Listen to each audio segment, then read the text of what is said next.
When we pass white light through a prism, classical physics predicts the result seen on the left, a continuous, unbroken gradient of color. But when we superheat a specific elemental gas and observe its emitted light, we see the reality shown on the right, isolated, sharp vertical bands of light separated by absolute darkness. For decades, early physicists could not explain this. An atom does not release energy in a smooth, continuous flow.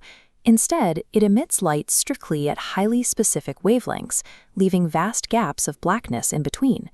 To understand this behavior, physicists turn to the simplest architectural unit in the universe, the hydrogen atom, consisting of a single proton orbited by a single electron. It serves as the ultimate testing ground for mapping atomic energy. The existence of these gaps tells us that the electron cannot occupy just any position around the nucleus. If it could, we would see every color of the rainbow. Because we only see specific lines, the electron must be restricted to fixed individual energy states, a phenomenon known as quantization. Because hydrogen consistently emits exact wavelengths, physicists categorized these emissions into distinct spectral series based on their energy levels, the Lyman, Balmer, Paschen, Brackett, and Pfund series. This mathematical engine links physical energy states to distinct bands of light. It's the Rydberg formula.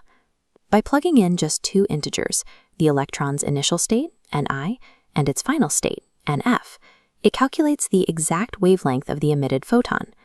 Mapping this mathematical library of light provides physicists with a precise diagnostic tool capable of identifying the mechanics of a single atom, and by extension, the composition of the universe. This dual-channel graphic visualizes the physical quantum mechanism. On the left, we have the energy levels of the hydrogen atom. When an electron drops from a higher, excited energy state down to a lower state, it loses energy. That exact energy difference is emitted as a photon, which we can map onto the electromagnetic spectrum on the right. The most extreme transitions occur when an electron drops all the way down to the atom's absolute ground state, where n equals 1. This entire group of drops is classified as the Lyman series. The shortest drop in this series, falling from n equals 2 to n equals 1, generates a photon with a wavelength of exactly 121.6 nanometers.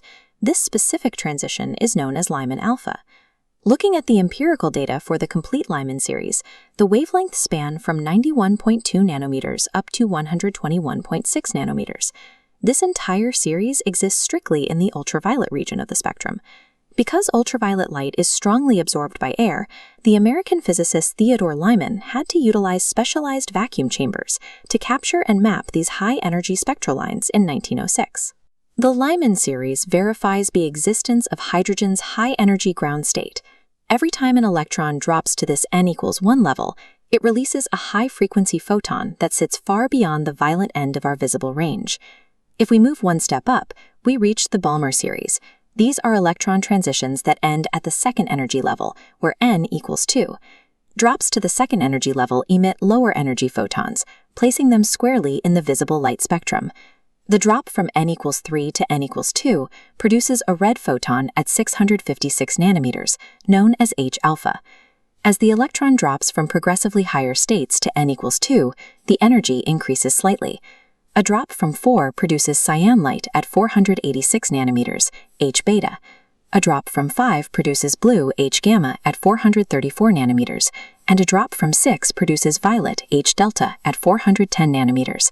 These specific visible markers, the exact physical data points of the Balmer series, are the only hydrogen emissions human beings can see without specialized equipment. Johann Balmer calculated the mathematical relationship between these four visible lines in 1885. He derived the empirical equation predicting their spacing long before quantum mechanics provided the structural explanation for the atom. The visible colors we observe in superheated hydrogen gas are direct sensory translations of electrons halting at the second quantum orbital. Continuing up the energy ladder, transitions ending at the third energy level form the Paschen series. Because the electron is falling a shorter energetic distance, the emitted photon carries less energy, pushing the resulting wavelength into the near-infrared spectrum. The Brackett series consists of transitions ending at n equals 4. These generate even less energy, spanning wavelengths from 1458 to 4052 nanometers. At this range, the most energetic Brackett drops actually overlap with the least energetic Paschen drops. The formal data confirms this layout. Both the Paschen and Brackett series slide deeper into the infrared, overlapping their parameters as the energy differential between higher orbitals decreases. Finally, the Pfund series maps drops ending at n equals 5. These transitions push deep into the far infrared region, producing wavelengths up to 7,460 nanometers. As the final resting state of the electron moves further from the nucleus, the energy released in the drop decays exponentially. The data slides permanently off the visible scale. If we look closely at the spatial relationship of the energy levels near the top of the ladder, as n approaches infinity, we see a distinct structural limit. Because the energy of any given level is proportional to the inverse square of n, the levels crowd tightly together as they get further from the nucleus. Consequently, the wavelengths of the photons emitted from these high levels also crowd infinitely close together. This creates a continuous limit for every series. In the Balmer series, this convergence halts abruptly at exactly 364.5 nanometers, a point known as the Balmer break. Atomic energy is not an infinite staircase of equal steps. It is heavily bounded. This limit mathematically defines the exact ionization threshold, the physical point where an electron is completely torn away from the proton. The laws governing atomic emission also work in reverse. If an atom emits specific wavelengths when an electron drops, it selectively absorbs those exact same wavelengths to push an electron up to a higher state. This specific hue, seen in true color astronomical images of stellar nurseries, acts as a macroscopic marker for hydrogen gas. The nebula's reddish-pink glow is the cumulative output of countless trillions of hydrogen electrons dropping from n equals 3 to n equals 2, the H-alpha transition. The majestic architecture of our galaxy's nurseries is painted by one highly specific mathematical drop inside the hydrogen atom. This diagram illustrates our ultimate diagnostic tool. When broad-spectrum ultraviolet light from an incredibly distant, bright quasar travels toward Earth, it passes through vast clouds of cold intergalactic gas.